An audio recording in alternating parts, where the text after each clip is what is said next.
ಕರೆಸಿ ಅಲ್ಲಿ ಭಾಷಣ ಮಾಡಿಸಿದ್ದು ನಿಮ್ಮ ಪಕ್ಷಕ್ಕೆ ಬಹಳ ಅಡ್ವಾಂಟೇಜ್ ಆಯಿತು ಅನ್ನೋ ರೀತಿಯಲ್ಲಿ ಚರ್ಚೆ ನಡೀತಾ ಇದೆಯಪ್ಪ. ಇನ್ನೇನು ಗೆಲುವು ಆಗೇ ಬಿಡ್ತು ಅನ್ನೋ ಉತ್ಸಾಹದಲ್ಲಿದ್ದಾರಂತೆ ಕಾರ್ಯಕರ್ತರು, ಹೌದಾ? ಇಲ್ಲ, ಜಮೀರ್ ಅವರ ಹೇಳಿಕೆಯಿಂದ ನಾವು ಗೆಲ್ತಿದ್ದೀವಿ ಅನ್ನೋದು ನಾವು ನಮ್ಮ ಜಾತ್ಯತೀತ ಜನತಾದಳ BJP ಅವರು ಅನ್ಕೊಂಡಿಲ್ಲ.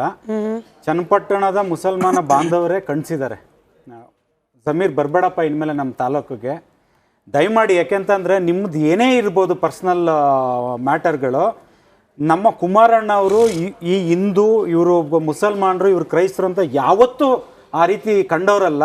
ನಮ್ಮನ್ನು ತುಂಬ ಚೆನ್ನಾಗೇ ನೋಡ್ಕೊಂಡಿದ್ದಾರೆ. ಕಷ್ಟ ಅಂತ ಆದಾಗ ಅವರು ನಮ್ಮ ಕೈ ಎತ್ತಿ ಹಿಡ್ದಿದ್ದಾರೆ. ಹಾಗಾಗಿ ನೀವು ಕೊಡೋ ಹೇಳಿಕೆಗಳಿಂದ ನಮಗೆ ಮುಜುಗರ ಆಗುತ್ತೆ ಅನ್ನೋದು ಬಿಟ್ಟರೆ ಈ ಹೇಳಿಕೆಗೂ ಚುನಾವಣೆಗೂ ಸಂಬಂಧ ಇಲ್ಲ ಮೇಡಮ್. ಪೂಜ್ಯ ದೇವೇಗೌಡರು ದಿನ ಗ್ರಾಮ ಪಂಚಾಯಿತಿ ಮಟ್ಟದಲ್ಲಿಂದನೂ ಚುನಾವಣೆ ಪ್ರಚಾರ ಮಾಡಿದ್ದಾರೆ. ಕುಮಾರಣ್ಣವರು ಅಲ್ಲೇ ಇದ್ದು ಆ ಚುನಾವಣೆ ಹೇಗೆ ನಡಿಬೇಕು ಅಂತ, ಯಾಕೆಂತಂದರೆ ಮಾನ್ಯ CP ಯೋಗೇಶ್ವರ್ ಅವ್ರಿಗೆ ಈ NDA ಅಭ್ಯರ್ಥಿ ಆಗಬೇಕು ಅಂತ ಕೇಳ್ಕೊಂಡವರು ತರಾತುರಿನಲ್ಲಿ ಅವರು ಹುಬ್ಳಿಗೆ ಹೋಗಿ ರಾಜೀನಾಮೆ ಕೊಡೋಂಥ ಅವಶ್ಯಕತೆನೂ ಇರಲಿಲ್ಲ. ಏಕೆಂದರೆ ವಿಜೇಂದ್ರ ಅವರು ಹೇಳಿರಲಿಲ್ಲ, ಮಾನ್ಯ BS ಯಡಿಯೂರಪ್ಪ ಅವರು ಹೇಳಿರಲಿಲ್ಲ, ಈ ಕಡೆ ನಮ್ಮ ದೇವೇಗೌಡರು ಹೇಳಿಲ್ಲ, ಕುಮಾರಣ್ಣ ಅವರು ಹೇಳಿರಲಿಲ್ಲ. ಹಿಂದಿನ ದಿನವೂ ಹೇಳಿದ್ದಾರೆ ನೀನು ನಮ್ಮ NDA ಅಭ್ಯರ್ಥಿಯಪ್ಪ ಆಗಬೇಕು ಅಂತ. ಇವರು ಎಲ್ಲೋ ಒಂದು ಕಡೆ ಚನ್ನಪಟ್ಟಣದ ಜನತೆ ನನ್ನ ಹಿಂದೆ ಬಂದುಬಿಡ್ತಾರೆ, ನಾನೊಂದು ಸ್ವಲ್ಪ ಎಲ್ಲೋ ಈ ಡ್ರಾಮಾ ಚೆನ್ನಾಗಿ ಅವ್ರಿಗೆ ಒಂದು ಸ್ವಲ್ಪ CP ಯೋಗೇಶ್ವರ್ ಅವ್ರಿಗೆ ಚೆನ್ನಾಗಿ ಗೊತ್ತಿದೆ ಯಾವ ಟೈಮಲ್ಲಿ ಹೆಂಗೆ ಆ್ಯಕ್ಟ್ ಮಾಡಬೇಕು ಅಂತ. ಅದನ್ನು ಉಪಯೋಗಿಸ್ಕೊಳ್ಳೋಕೆ ಹೋದ್ರು. ಇವತ್ತು ಅದೇ ಚನ್ನಪಟ್ಟಣ ಜನತೆ ಪದೇ ಪದೇ ಈ ಥರ ಪಕ್ಷ ಚೇಂಜ್ ಮಾಡ್ಕೊಳ್ಳೋದು ಸರಿಯಲ್ಲ ಅನ್ನೋದು ಮಾಡಿದ್ದಾರೆ. ಬಟ್ ಈ ಚುನಾವಣೆಯ ರಿಸಲ್ಟ್ ಬಂದಾಗ್ಲೇ, ಯಾಕೆಂದರೆ ಮತದಾರರು ಆ ಪೆಟ್ಟಿಗೆನಲ್ಲಿ ಕೊಟ್ಟಾಗಿದೆ ಯಾರು ಗೆಲ್ಲಬೇಕು ಯಾರು ಸೋಲ್ಬೇಕು ಅನ್ನೋದು. ಹಾಗಾಗಿ ಈ ಒಂದು ವಿಚಾರನ ಏನು ಮಾನ್ಯ ಜಮೀರ್ ಅಹ್ಮದ್ ಖಾನ್ ಅವರು ಹೇಳಿದ್ದಾರೆ, ಈ ಪದ ಬಳಸಿದ್ದಾರೆ. ಇವತ್ತು ಗಾಂಧಿ ತತ್ವನ ಕಾಂಗ್ರೆಸ್ ಅವರು ಸ್ವತಂತ್ರ ಪೂರ್ವದಿಂದನೂ ಅನುಸರಿಸಿ ಬರ್ತಿದ್ದಂಥವ್ರು. ಇವತ್ತು ರಾಷ್ಟ್ರೀಯ ಅಧ್ಯಕ್ಷರಾದಂಥ ಸೀನಿಯರ್ ಖರ್ಗೆ ಆದ್ರೂ ಒಂದು ಬಾರಿ ಖಂಡಿಸ್ಬೇಕಾಗಿತ್ತು. ನೀವು ಜಮೀರ್ ಅಹ್ಮದ್ ಖಾನ್ ಅವ್ರನ್ನ ಮಂತ್ರಿ ಸ್ಥಾನದಿಂದ ವಜಾ ಮಾಡಿ ಅಂತ ಕೇಳ್ತಿಲ್ಲ, ಒಂದು ದಿನದ ಮಟ್ಟಿಗಾದ್ರೂ ಅವ್ರನ್ನ ವಜಾ ಮಾಡಿದ್ರು, ಶಬಾಷ್ಗಿರಿ ಕೊಡ್ತಿದ್ರು ಕರ್ನಾಟಕ ಜನತೆ. ವೆಂಕಟೇಶ್ ಅವರು ಹೇಳ್ತಿದ್ರು ಅವ್ರ ಪಕ್ಷದಲ್ಲಿ ಯತ್ನಾಳ್ ಅವ್ರ ವಿರುದ್ಧ ಕ್ರಮ ಕೈಗೊಳ್ತಾರೆ, ಕಾಯಿರಿ ಅಂತ ಹೇಳಿ. ನೋಡಿ, ಕಾಂಗ್ರೆಸ್ ಅವರನ್ನು ಜಮೀರ್ ಅಹ್ಮದ್ ಖಾನ್ ಅವರ ಮನಸ್ಥಿತಿನ ಅರ್ಥ ಮಾಡ್ಕೋಬೇಕು. ಎಲ್ಲೂ ಇವತ್ತಿಗೂ ಒಬ್ಬ ಮುಸಲ್ಮಾನ ಬಾಂಧವರು ಅವ್ರ ಪರವಾಗಿ ನಿಲ್ತಿಲ್ಲ. ಪ್ರತಿಯೊಬ್ಬರು ಖಂಡಿಸ್ತಿದ್ದಾರೆ. ಅವ್ರು ಕಾಂಗ್ರೆಸ್ ಇರಲಿ, BJP ಇರಲಿ, ಯಾವುದೇ ಪಕ್ಷದಲ್ಲಿ ಇರಲಿ. ನೀವು ಹೇಳಿರೋದು ಜಮೀರ್ ಅವರೇ ಅಕ್ಷಮ್ಯ ಅಪರಾಧ. ಆ ವರ್ಣಭೇದ ನೀವು ನೋಡಿರ್ಬೇಕು. ಗಾಂಧಿಯವರು ಅದರ ವಿರುದ್ಧ ತಿರುಗಿ ನಿಂತಿದ್ದ ಅಂತ ವ್ಯಕ್ತಿ, ಪಕ್ಷದ ನೀವು ತತ್ವನ ಪಾಲಿಸ್ತಂಥವ್ರು. ಇವತ್ತು ತತ್ವ ಎಲ್ಲಿಂದ ಬಂತು, ಸಿದ್ಧಾಂತ ಎಲ್ಲಿಂದ ಬಂತು ಕಾಂಗ್ರೆಸ್ ಅವರು. ಹಾಗಾಗಿ ಸಿದ್ದರಾಮಣ್ಣ ಇರ್ಬೋದು, ಮಾನ್ಯ DK ಶಿವಕುಮಾರ್ ಆಗಿರ್ಬೋದು, ನೀವು ಆ ಹೇಳಿಕೆನ ಖಂಡಿಸ್ಬೇಕಾಗಿತ್ತು. ರಾಜಕೀಯ ಏನೇ ಇರಲಿ, ನೀವು ಮಾನ್ಯ DK ಶಿವಕುಮಾರ್ ಅವರು ನಮ್ಮ ರಾಜಕೀಯ ಎದುರಾಳಿನೇ, ನಾವು ಒಪ್ಕೊಳ್ಳೋಣ. ಅದರಲ್ಲಿ ನಿಮ್ಮನ್ನ ಸೋಲಿಸ್ಬೇಕು ಅಂತಾನೆ ನಾವು ಗ್ರಾಮಾಂತರ ಚುನಾವಣೆಯಲ್ಲಿ ನಾವು ಬಹಳ ಕಷ್ಟಪಟ್ವಿ. ಹಾಗೆ ವಿರೋಧ ಬೇರೆ. ನೀವು ಆ ಹೇಳಿಕೆನ ಖಂಡಿಸಿದ್ರೆ ಇವತ್ತು ಕರ್ನಾಟಕ ಜನತೆ ಮುಂದೆ ನೀವೆಲ್ಲರೂ ಹೋಗ್ಲಿಸ್ಕೊಂತಿದ್ರಿ. ಏನಂತ ಖಂಡಿಸ್ಬೇಕು ಅಂತ ನೀವು ಹೇಳ್ತಿದ್ದೀರಿ. ಬಟ್ ನಮಗ್ ಸಿಕ್ಕಿರೋ ಮಾಹಿತಿ ಹಾಗೆ ಚನ್ನಪಟ್ಟಣದಿಂದಲೇ ಬರ್ತಿರುವ ಚರ್ಚೆ ಏನಂತಂದ್ರೆ, ಬೇಕು ಅಂತಲೇ ಜಮೀರ್ ಹತ್ರ ಹಿಂಗ್ ಹೇಳ್ಸಿದ್ರಪ್ಪ. DK ಬ್ರದರ್ಸ್ಗೆ ಮೇಲ್ಗೈ ಆಗೋದು ಕಾಂಗ್ರೆಸ್ನಲ್ಲೇ ಕೆಲವರಿಗೆ ಇಷ್ಟ ಇರ್ಲಿಲ್ಲ. ನನ್ನ ಸಮೀಸರ್ನ, ವೆಂಕಟೇಶ್ ಅವ್ರನ್ನ, ದರ್ಶನ್ ಅವರ ಪ್ರಶ್ನೆ ಕೇಳ್ತೀನಿ. ಹಾಗೆ ಇದೇ ವಿಚಾರಕ್ಕೆ ಸಂಬಂಧಪಟ್ಟಂತೆ ಇವತ್ತು ಡಿಜಿಟಲ್ ಪೋಲ್ ಅಂದ್ರೆ ಜಮೀರ್ ಅವರ ಹೇಳಿಕೆ CP ಯೋಗೇಶ್ವರ್ ಅವರಿಗೆ ಮುಳುವಾಗುತ್ತಾ ಅಂತ ಹೇಳಿ ನಾವು ಪ್ರಶ್ನೆ ಕೇಳಿದ್ದೀವಿ. ಯಾರೆಲ್ಲ ಓಟ್ ಹಾಕಿದ್ದೀರಿ ಧನ್ಯವಾದ, ಓಟ್ ಹಾಕಿಲ್ಲ QR ಕೋಡ್ ನಿಮಗೆ ಡಿಸ್ಪ್ಲೇ ಆಗ್ತಿರುತ್ತೆ, ಓಟ್ ಹಾಕಿ. ಬ್ರೇಕ್. ದರ್ಶನ್ ಅವರೇ, ಈ ಹೇಳಿಕೆ ಜಮೀರ್ ಅವರದ್ದು ಅವರಾಗೆ ಹೇಳಿದ್ದ, ಭಾವೋದ್ವೇಗಕ್ಕೆ ಒಳಗಾಗಿ, ಅಥವಾ ಯಾರಾದ್ರೂ ಬೇಕು ಅಂತಲೇ ಹೇಳಿಸಿದ್ರ? ಇಂಥದ್ದೊಂದು ಚರ್ಚೆ ನಡೀತಿದ್ಯಪ್ಪ. ಯಾರೇ ಹೇಳಿಸಿದ್ರು ಅಥವಾ ಹೇಳಿದ್ರು, ಅವರಾಗೆ ಹೇಳಿದ್ರು ಕೂಡ ಆ ಹೇಳಿಕೆ ತಪ್ಪು. ರಾಜಕೀಯ ಅನ್ನೋದು ನೀವು ವಿಷಯಾಧಾರಿತವಾಗಿ ನೀವು ಅದರಲ್ಲಿ ಚರ್ಚೆ ಮಾಡಬೇಕು. ಕುಮಾರಸ್ವಾಮಿ ಯೋಜನೆಗಳು ತೊಗೊಂಡು ಬಂದಿಲ್ಲ ಅಂದರೆ ಖಂಡಿತ ಕುಮಾರಸ್ವಾಮಿನ ಕಣಿಸುವಂಥ ಎಲ್ಲ ಹಕ್ಕು ಜಮೀರ್ಗೂ ಇದೆ, ನನಗೂ ಇದೆ, ಪ್ರತಿಯೊಬ್ಬರಿಗಿದೆ.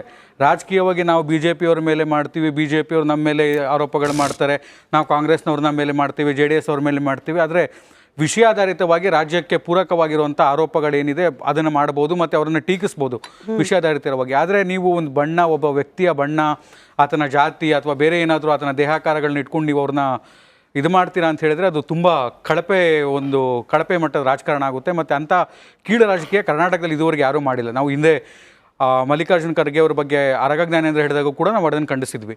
ಆ ರೀತಿಯಾದಂಥ ಪೊಲಿಟಿಕ್ಸ್ ನಮ್ಮ ರಾಜ್ಯದಲ್ಲಿ ಇಲ್ಲ ಮತ್ತು ಅಂಥ ಸಂಸ್ಕೃತಿ ನಮ್ಮದಿಲ್ಲ. ನಮ್ಮದು ಶರಣರಿದ್ದಂಥ ನಾಡು ಮತ್ತು ನಾಲ್ವಡಿ ಕೃಷ್ಣರಾಜ ಒಡೆಯರು ಹುಟ್ಟಿದಂಥ ನಾಡು. ಇಲ್ಲಿ ಅಂಥ ಕೆಟ್ಟ ಸಂಸ್ಕೃತಿ ನಾವು ಯಾರನ್ನೂ ಮಾಡಿಸ್ಕೊಂಡು ಬಂದಿಲ್ಲ. ಆದರೆ ಆ ಜಮೀರ್ ಅವರಿಗೆ ಯಾಕೆ ಆ ರೀತಿ ಆ ಒಂದು ದುರ್ಬುದ್ಧಿ ಬಂತೋ ಗೊತ್ತಿಲ್ಲ. ಆ ರೀತಿ ಯಾರೇ ಮಾತಾಡಿದ್ರು ತಪ್ಪು, ಅದನ್ನು ಖಂಡಿಸ್ತೀನಿ ನಾನು. ಇನ್ನು ಅದರ ಮೇಲಿನ ಇಂಪ್ಯಾಕ್ಟ್ ವಿಚಾರಕ್ಕೆ ಹೋದರೆ ಹೌದು ಖಂಡಿತ ಆಗಿರುತ್ತೆ. ಯಾರಿಗೇ ಆಗಲಿ ನೀವು ಒಬ್ಬ ವ್ಯಕ್ತಿಯಾಗಿ ಒಬ್ಬ ಜಾತ್ಯತೀತ ಜನತಾದಳದ ಒಬ್ಬ ಅಧ್ಯಕ್ಷರಾಗಿಯೋ ಅಥವಾ ಒಂದು ಮಂತ್ರಿ ಆಗಿದ್ದಾಗಿಯೋ ಕುಮಾರಸ್ವಾಮಿ ಅವ್ರನ್ನ ನೋಡೋದು ಬೇರೆ. ಆದರೆ ಒಬ್ಬ ವ್ಯಕ್ತಿಯಾಗಿ ಈಗ ಕುಮಾರಸ್ವಾಮಿ ಅವರು ಕೇಂದ್ರ ಸಚಿವರು ಅಂತ ಹೇಳಿದ್ರೆ ಅವ್ರನ್ನ ಕರ್ನಾಟಕ ಕೋಟದಲ್ಲಿ ಅವ್ರನ್ನ ಸಚಿವರು ಮಾಡಿದ್ದಾರೆ. ಅವರು ರೆಪ್ರೆಸೆಂಟಿಂಗ್ ಕರ್ನಾಟಕ. ಆಗ ಅಂತ ಇರೋವಂಥ ವ್ಯಕ್ತಿಯಲ್ಲಿ ನೀವು ಅವರಿಗೆ ಆ ರೀತಿಯ ಕೆಟ್ಟದಾಗಿ ಇದು ಮಾತಾಡ್ತೀರಾ ಅಂತ ಹೇಳಿದ್ರೆ ಅದು ತುಂಬಾ ಕೆಟ್ಟದ್ದು. Sir CP. ಯೋಗೇಶ್ವರ್ ಅವರೇ ಮತ್ತೆ ಇವರು ಹೊಸಬ್ರು ಅಲ್ಲ, ಕುಮಾರಸ್ವಾಮಿ ಅವ್ರ ಜೊತೆಗೆ ಅಷ್ಟೊಂದು ಜಮೀರ್ ಸ್ವಾಮಿ ಅವರು ಹೋಗಿ ಆ ಕುಮಾರಸ್ವಾಮಿ ಅವರಿಗೆ ಮಗು ಮುತ್ತು ಕೊಡ್ತಾ ಇದ್ದಂಥವ್ರು ಅವರು ಅಂಥವ್ರು ಈ ರೀತಿಯಾಗಿ ಮಾಡ್ಕೊಂಡು ಬರ್ತಾರೆ ಅಂದ್ರೆ ಇದು ಅವ್ರ ವ್ಯಕ್ತಿತ್ವ ಕೂಡ ತೋರಿಸುತ್ತೆ ಇದನ್ನು. ಸರ್ ಇವಾಗ ಸಿ.ಪಿ. ಯೋಗೇಶ್ವರ್ ಅವರೇ ಹೇಳ್ತಿದ್ದನ್ನ ನಾವು ಕೇಳಿಸ್ಕೊಂಡ್ವಿ. ನಮ್ಮ ಕಾರ್ಯಕರ್ತರೇ ಬಂದು ಹೇಳಿದ್ದಾರೆ ಹಿಂಗೆ ಹೇಳಬಾರ್ದಾಗಿತ್ತು ಅಣ್ಣ, ನಮ್ಗೆ ಸ್ವಲ್ಪ ಡ್ಯಾಮೇಜ್ ಆಗ್ತಾ ಇದೆ ಅಂತ ಹೇಳಿ. ಅಂದ್ರೆ ಇಲ್ಲಿ ಒಕ್ಕಲಿಗರ ಅಸ್ಮಿತೆ ಅಥವಾ ಅವರ ಭಾವನೆಗೆ ಟಚ್ ಆಯ್ತು ಜಮೀರ್ ಅವರ ವಿಚಾರ.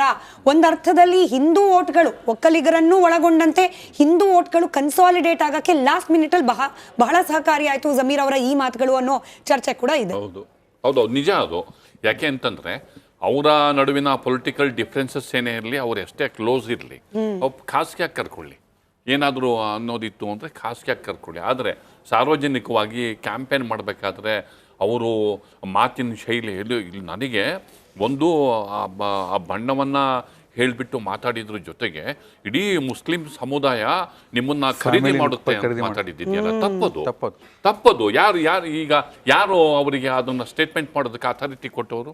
ತಾನೊಬ್ಬ ಲೀಡ್ರು ಅನ್ನೋದನ್ನು ಅವರು ವಿವೇಚನೆಯಿಂದ ಮತ್ತು ಆಯ್ಕೆಯಾದ ಪ್ರತಿನಿಧಿ ಅನ್ನೋದನ್ನು ಅವರು ವಿವೇಚನೆಯಿಂದ ಅವರು ವರ್ತಿಸ್ಬೇಕು. ಮತ್ತು ಅಂತಹ ಅನ್ನೆಸೆಸರಿ ಕಮ್ಯುನಿಟಿನ ಅಲ್ಲಿ ಕ್ಯಾಂಪೇನ್ ಅಖಾಡದಲ್ಲಿ ತರೋದು, ಒಂದು ಸಮುದಾಯವನ್ನ ಮತ್ತೊಂದು ಸಮುದಾಯದ ವಿರುದ್ಧ ಎತ್ಕಟ್ಟುವಂಥ ಕೆಲಸ ಅದು ಮಾಡ್ದಂಗಾಗುತ್ತೆ.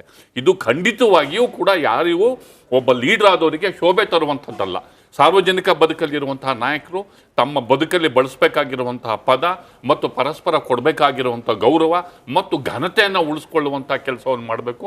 ಜಮೀರ್ ಅಹಮದ್ ಅವರು ಮಾತಾಡಿರುವಂಥದ್ದು, ಜೊತೆಗೆ ದೇವೇಗೌಡರ ಕುಟುಂಬದ ಬಗ್ಗೆ ಹೇಳಿರುವ ಮಾತು ನಾವು ಯಾರು ಒಪ್ಪೋ ವಿಚಾರನೂ ಅಲ್ಲ. ಅದು ಹೇಳಬಾರ್ದಾಗಿತ್ತು. ಡೆಫಿನೆಟ್ಲಿ ಅದು ಮತಗಳ ಮೇಲೆ ಇಂಪ್ಯಾಕ್ಟ್ ಮಾಡಿದೆ. ನ್ಯಾಚುರಲಿ ಒಂದು ಸೆಕ್ಷನ್ ಆಫ್ ವೋಟರ್ಸ್ಗಳಿಗೆ ಇದೇನಪ್ಪ ಈ ಥರ ಅಂತಾರೆ, ಅವು ದೇವೇಗೌಡರ ಕುಟುಂಬನ ಖರೀದಿ ಮಾಡಿಬಿಡ್ತಾರೆ, ಏನದ್ರ ಅರ್ಥ, ಈ ಥರ ಮಾತಾಡ್ಬೋದು ಅನ್ನೋದು ಎಲ್ಲೋ ಒಂದ್ ಕಡೆ ಅವ್ರಿಗೆ ನೋವಾಗುತ್ತೆ. ನಮಗೂ ಒಂದು ಕುತೂಹಲ ಅಲ್ಲ ಸರ್, ಅಂದ್ರೆ ಜರ್ನಲಿಸಮ್ದ ಜೀವಾಳನೇ ಕುತೂಹಲ. ಹಿಂಗಾಗಿ ನಾವು ಡಿಜಿಟಲ್ ಪೋಲ್ ಮಾಡಿದ್ವಿ, ಅದನ್ನ ಸಾಧ್ಯ ಆದ್ರೆ ಸ್ಕ್ರೀನ್ ಮೇಲೆ ತನ್ನಿ.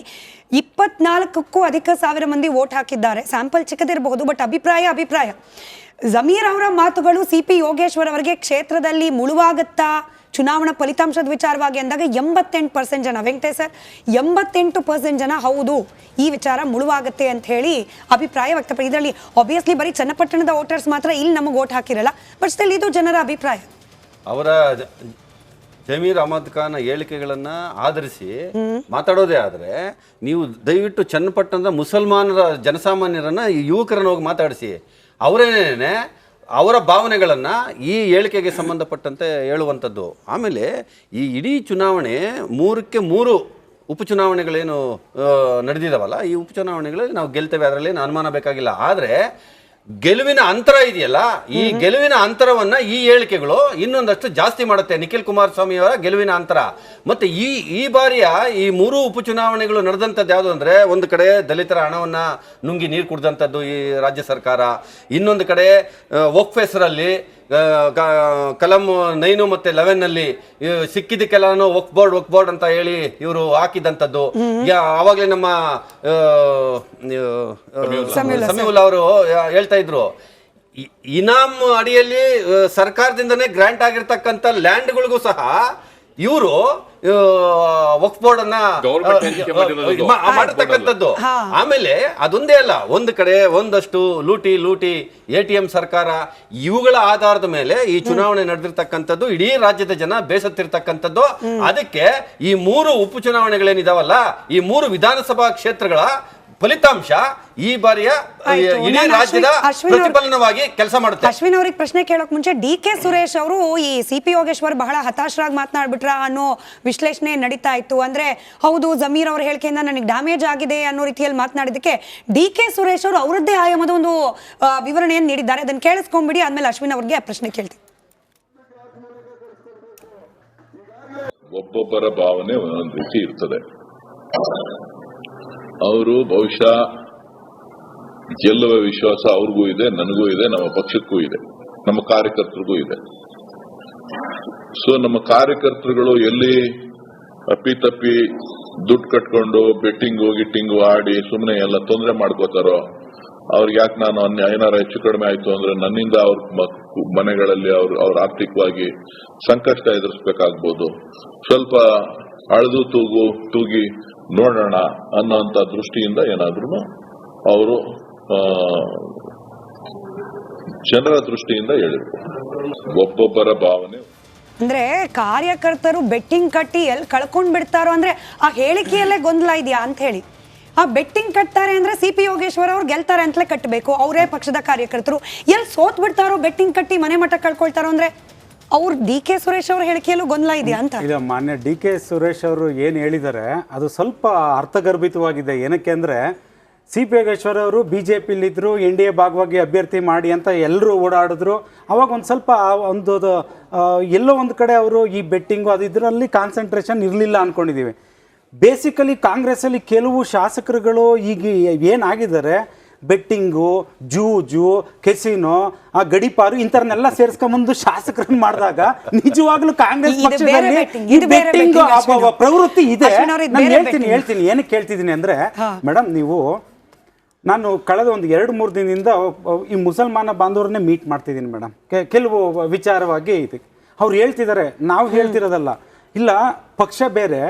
ಮಾನ್ಯ ಜಮೀರ್ ಅವ್ರು ಏನು ಹೇಳಿದ್ದಾರೆ, ಈ ಹೇಳಿಕೆ ಇದೆಯಲ್ಲ, ಇವತ್ತು ಪೂಜ್ಯ ದೇವೇಗೌಡರು ಚಾಮರಾಜಪೇಟೆ ಗಲ್ಲಿ ಸುತ್ತಿ ಕುಮಾರಣ್ಣ ಅವರು ಕಷ್ಟಪಟ್ಟು ಜಮೀರ್ ಅವ್ರನ್ನ ಕರ್ಕೊಂಡು ಬಂದು ಶಾಸಕರನ್ನ ಮಾಡಿರ್ಲಿಲ್ಲ ಅಂದ್ರೆ ಜಮೀರ್ ಇವತ್ತು ರಾಜ್ಯಕ್ಕೆ ಯಾರು? ಇವತ್ತು ಜಮೀರ್ ಅವ್ರನ್ನ ಕರ್ಕೊಂಡು ಬಂದು ಸಚಿವರನ್ನ ಮಾಡಿರ್ಲಿಲ್ಲ ಅಂದ್ರೆ ಜಮೀರ್ ಇವತ್ತು ಕರ್ನಾಟಕಕ್ಕೆ ಯಾರು? ಹಾಗೆ ಜಮೀರ್ ಅವರು ಹೌದು ಇವತ್ತು ಮಾಡಿರೋಷ್ಟು ದುಡ್ಡಲ್ಲಿ ಜಮೀರ್ ಅವರು ದೇವೇಗೌಡರು ಕುಮಾರಣ್ಣ ಅವರು ಆಸ್ತಿ ಕೊಂಡ್ಕೋಬಹುದು. ಮುಸಲ್ಮಾನರು ಹೇಳ್ತಿದ್ದಾರೆ ದೇವೇಗೌಡರು ಕುಮಾರಣ್ಣ ಅವರು ಸಂಪಾದಿಸಿದ ಜನ ಕೊಂಡ್ಕೊಳಕ್ಕಾಗತ್ತ ಜಮೀರು. ಆದ್ರಿಂದ ನಮ್ಮ ಸಮುದಾಯಕ್ಕೆ ಇವತ್ತು ಒಂದು ಕಪ್ಪು ಚುಕ್ಕಿಯಾಗಿ ಜಮೀರ್ ಅವರು ಇವತ್ತು ಬಂದಿದ್ದಾರೆ ಅಂತಂದ್ರೆ ಈ ಹೇಳಿಕೆಗಳನ್ನ ದಯಮಾಡಿ ಜಮೀರ್ ಅವರೇ ನೀವು ಯಾವತ್ತಾದ್ರೂ ಸಾಧ್ಯವಾದ್ರೆ ಜಮೀರ್ ಅವ್ರ ಮೇಲೂ ಕೂಡ ಕ್ರಮ ಯಾಕಿಲ್ಲ ಅನ್ನೋದ್ರ ಬಗ್ಗೆ ಪ್ರಶ್ನೆ ಕೇಳಬೇಕು.